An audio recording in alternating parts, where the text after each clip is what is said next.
Bonjour à tous et à tous, bonjour à tous les suiveurs et à tous les inconditionnels de Grégoire Omnisport. On va parler du football féminin, hein, sinon dañuy def ségrégation.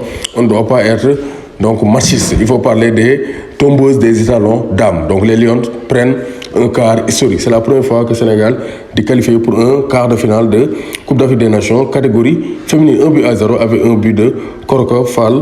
Donc vraiment, c'est une très bonne nouvelle pour le Sénégal. Donc Sénégal module premier à égalité avec le Maroc, Burkina 0, Ouganda 0.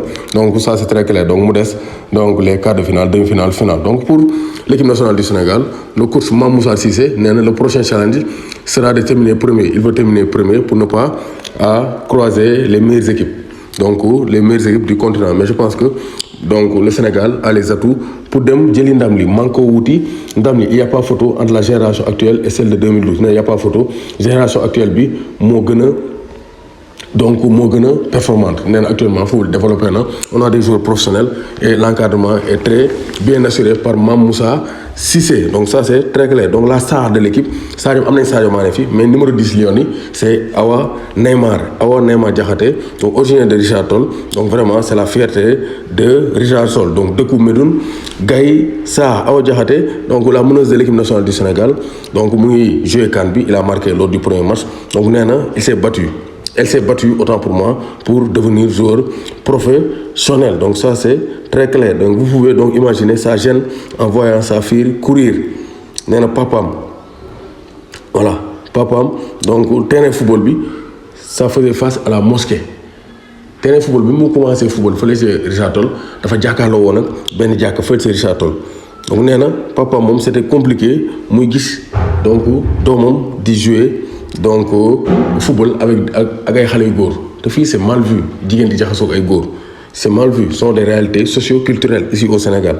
Autour d'un premier but donc face à l'Ouganda dimanche Awa Diakhaté est pourtant né dans une famille où tout le monde joue au football. Nee na frère am ak sœur am yi yëpp dañuy jouer football donc seen deret la ne. Ça c'est une passion héréditaire. Diakhaté a dû persévérer de la même manière pour convaincre sa mère de laisser au football. Donc nee na def na le tout pour convaincre yaayam mu bàyyi ko mu football. Quand elle allait dans les manifestations et recevait des remarques désobligeantes, on l'interrogeait sur ce qu'elle faisait sa fille dans ce sport.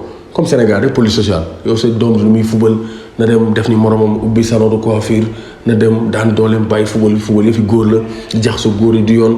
Sénégal looloo fi am police sociale di wax loo xam ne maîtriser woo ko. Voilà, c'est difficile pour eux. Parce que le commun des Sénégalais, notamment loin des villes, une femme doit exceller plutôt dans les travaux ménagers. Nek ci kër gi raxas ndab, voilà, fobéré, mais elle a réussi à percer. Moi, le dessin, on ne peut pas donner rendez-vous avec le dessin, disait Mariama Ba. Il empoignade qui il veut, quand il veut. Donc son dessin, c'était de devenir footballeuse professionnelle. Donc moi, je joue actuellement donc, au Olympique de Marseille. Premier club en France pour signer donc, à l'Olympique de Marseille. Puis, donc le Puy Haute-Loire le jógee en juin dem fële ci Olympique de Marseille. Mais à force d'insister papam ak yaayam bàyyi ko ne ko demal football. Voilà, j'ai été battu et reçu même des coups de pilon.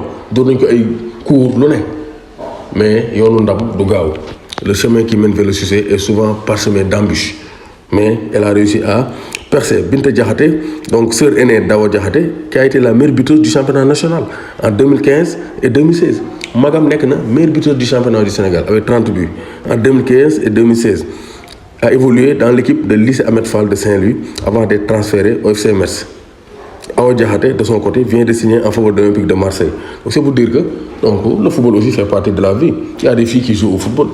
Donc, et Awa Diakhaté, donc c'est notre Sadio Mané et on espère qu'elle va percer et nous apporter pour la première fois de notre histoire une Coupe d'Afrique des Nations féminine. Donc, Gaïné Ndiaye, warul tiit, warul ragal.